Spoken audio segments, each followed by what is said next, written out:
Hello, everyone. I'm so happy to be here today. What an excellent reflection we received from Jesus this morning on Kiara Lubick's view of care of creation. I'm here to continue this conversation, but to bring it to a more practical level. How do we begin to have peace with creation as religious communities when we have literally been at war with it? As we have already heard, our global economic system based on greed and self-centeredness is encouraging a culture of having rather than giving, and it is broken and unsustainable. The negative impacts we witness, from climate change to pollution of the land and water, loss of biodiversity and natural environments, are widespread and visible. Make no mistake, we have caused this, all of us. I have only two objectives in my short talk. The first I want to give you is hope that peace with creation is possible. Believe it or not, there are already small signs of peace. And my second objective is to give you encouragement. Encouragement to begin a process of ecological conversion and to start your pilgrimage of reconciliation with creation, a difficult and challenging journey to a more integral ecology. Encouragement is a kind word here. I actually want to give you a strong kick in the pants to get you going, because it is what is needed if we're going to be successful. And so, 9 years ago, Pope Francis strongly voiced his concerns about the planet's environmental conditions by writing a letter addressed to every person living on this planet, called Laudato Si, on care for our common home. I would encourage you to read it because it was written to you. The Pope identified our current ecological crisis as a summons to profound interior conversion, specifically challenging all of us to be protectors of God's handiwork by letting our own encounter with God become evident in our relationship with the world around us. He said this to us, and you can see it on the slide here. Believers themselves must constantly feel challenged to live in a way consonant with their faith and not to contradict it by their actions.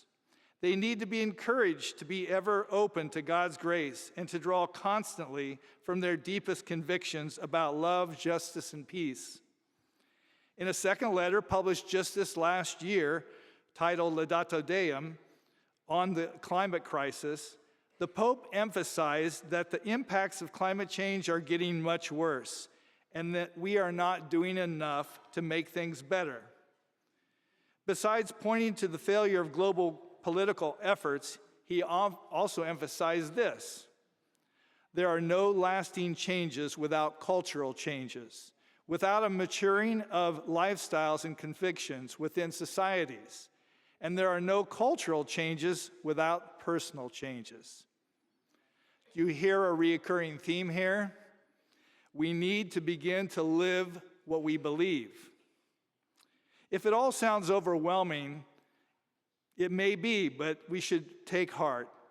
How can we as individuals led by our faith, or as various religious communities, promote an alternative global reality based on the ideals of solidarity, reciprocity, and communion to make peace with creation?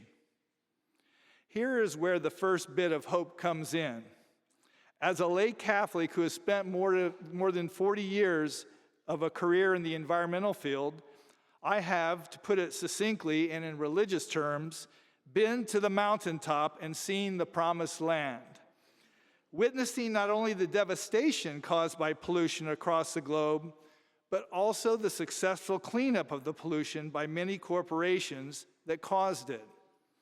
I've also been part of planning and implementation of programs by these same companies to achieve sustainable practices, reducing water and waste, eliminating excessive packaging, achieving sustainable energy goals. Progress is possible, and it's not all doom and gloom. And so, one guiding principle I want to point out when we look at this is contained within this quote by the American Franciscan monk, Richard Rohr. We do not think ourselves into new ways of living. We live ourselves into new ways of thinking. Read that again. Just as I became aware of my own environmental vocation during that very first Earth Day in 1970 by cleaning up trash along the roadways of my rural Indiana community, so too when we engage in action that personally involves us, we discover the powerful connection between doing and really believing. Our actions actually inform not only our mind, but also our heart and soul. And this further feeds our passion to improve things. And so, let's begin our pilgrimage of reconciliation. First, perhaps by acknowledging our own shortcomings and living the way we should. So, in front of you, I declare the following. I am John, a Catholic, and I am not living sustainably. Okay, everyone, raise your right hands and repeat after me. Come on, get the translations. I'm a Muslim, Jew, and I am not living sustainably. Great, that's a good start, all right?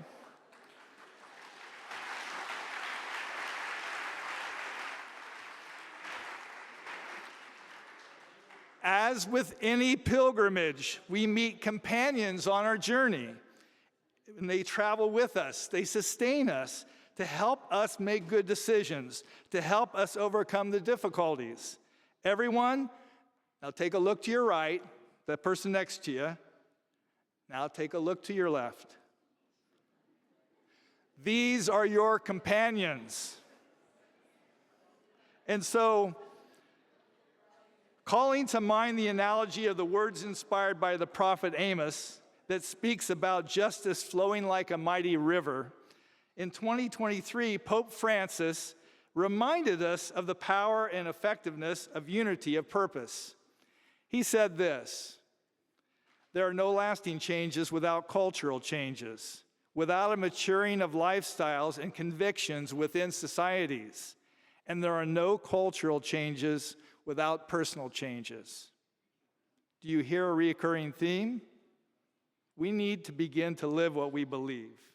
Oh, did I just say that again? I think I did. Sorry.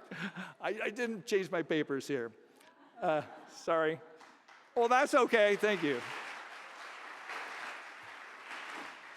What he said was on the slide, we come together like so many streams, brooks, and rivulets, merging finally in a mighty river to irrigate the life of our marvelous planet and our human family for generations to come. Which of these little streams are you in your community? Have you ever thought of yourself as a river contributing to the life and health of our common home? Let's do a little examination of conscience, okay? I think that's good. What kind of river are you? Is the water of action in your stream flowing continuously and strong? Or is it the flow intermittent or stagnant or dried up? Have you carved your own path of action with enough energy and passion to begin to widen and deepen your impacts?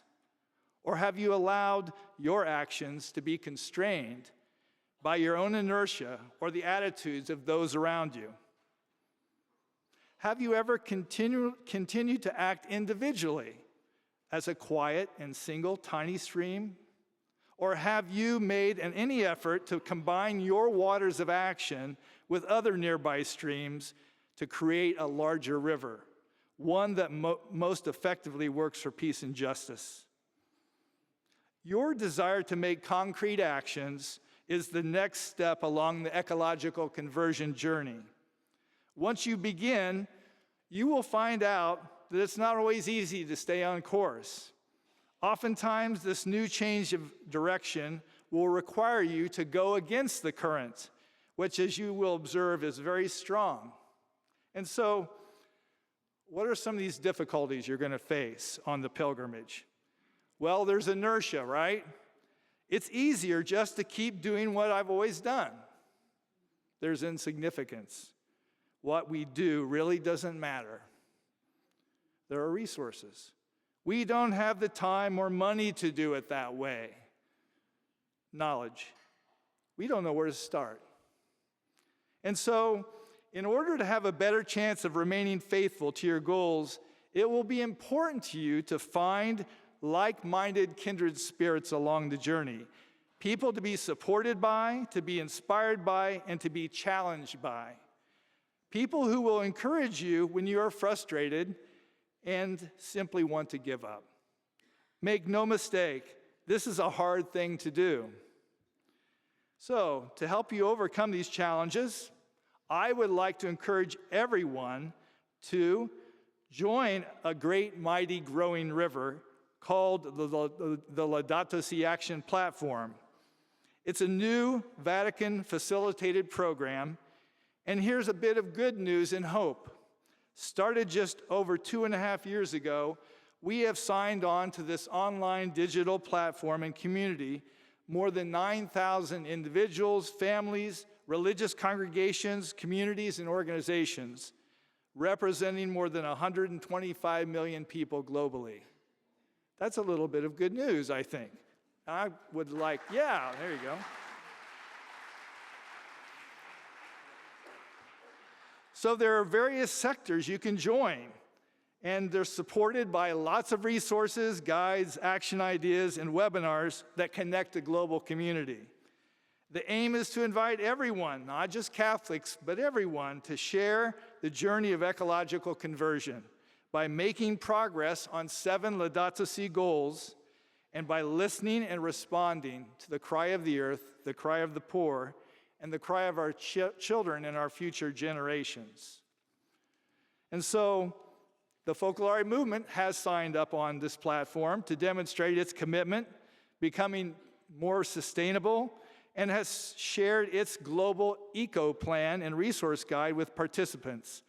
And I know that several of you have also signed up to the platform because I've seen your names. And so, ecological conversion, it's just not about making one heroic change, but about making small changes every day that lead to long-term transformation. I often say it's like the rudder of a ship. It's such a small piece compared to the entire ship, but with a small turn of the wheel at the helm, that little piece can turn the whole ship in the direction it needs to go to reach its destination. So finally, I want to leave you with this prophetic intuition that Chiara Lubich had almost a quarter of a century ago about the importance of protecting and caring for the planet. And if you are speaking English, you can read along with me aloud. Let's go together. The health of the mystical body of humanity is peace, and the health of the cosmos is ecology. I have the impression that in the future, there will be a great ecological development in the movement because we have to save the natural environment in the same way that one has to be alive and not dead in order to work at becoming a saint.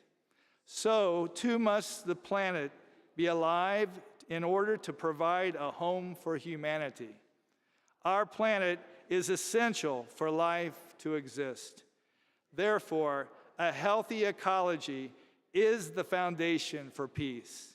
We can only build peace and brotherhood on a planet that exists. May we all take, yes.